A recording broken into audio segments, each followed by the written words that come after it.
Hello, I'm Daria Schmidt, and in this lecture I will talk about cost savings in offshoring software development. Nowadays, as a result of globalization, many software companies are distributed and have engaged themselves in offshoring software development activities of some sort. And it's widely acknowledged that in 90% of these cases, it's all about the costs. If you look into salary differences in different parts of the world, they can account several times the difference. So the question runs, why do we have the development work in the Western world nowadays? So having this question in mind, we went and studied the literature about offshoring cases, projects reported in scientific journals and conferences, and we looked primarily into understanding the cases which resulted in cost savings and the cases in which cost savings were not achieved. And we gathered a number of cases from companies that disclose their names, such as HP, Philips, IBM, Nokia, and Schlumberger, and a number of companies which prefer to stay anonymous. And what we see is that the success of offshoring is mixed. There are studies that report the cost savings achieved and the cost savings not achieved. When you have a closer look, so the amount of cost savings also differs.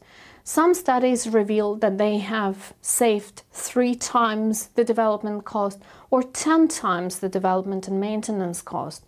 Some report a range of cost savings, 10–15%, 35–40%, and also the duration when these savings are achieved differs.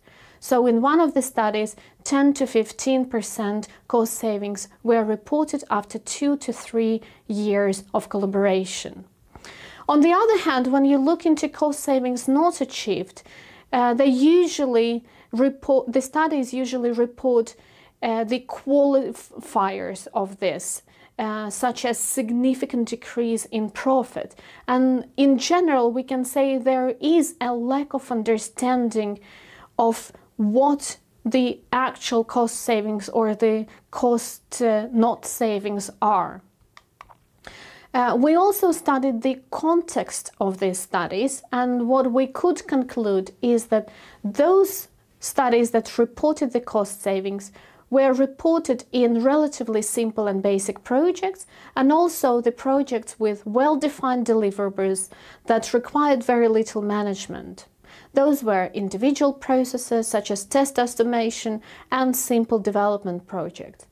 Occasionally, also complex development seems to yield successful results and decrease the cost. But the complex projects were more common for the category with cost savings not achieved. These were also projects that required great expertise, domain-specific or highly technical projects, such as developing embedded software or evolving and maintaining large legacy systems. We also learned that follow-the-sun development was in general quite unsuccessful and therefore led to cost savings not being achieved. Next, we tried to summarize why are the cost savings not achieved? What hinders the economic failure of offshoring projects?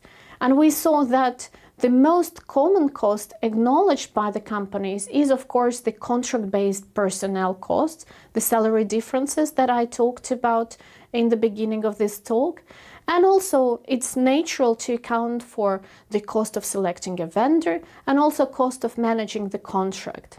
However, in those cases where costs were not achieved, the researchers reported a number of hidden or what they call unexpected costs, such as travel costs, which were usually underestimated, knowledge transfer costs, coordination costs, ramp-up costs, cost of layoffs, retraining the personnel that quit for some reasons, control costs, cost of producing extra documentation and more detailed documentation to maintain the development on a distance, and also cost of mentoring and supporting the developers and associated costs with low productivity. Now, if cost is not a good reason to start offshoring, is offshoring a viable option for software companies in general? My answer to this is that there are good reasons to engage in offshoring, and these include offloading non-core functions for software companies, getting access to specialized skills, getting access to a specific market and understanding the requirements of a specific market, and producing customized versions of your products for a specific market. Also establishing long-term strategic relationships with world-class service providers to gain a competitive edge, and enhancing tactical and strategic advantages. If initiated for these reasons, then the cost is a secondary concern. However, another study which has been conducted in 3 companies headquartered in US with development sites in Ireland and secondary sites in India, Poland, China and Malaysia.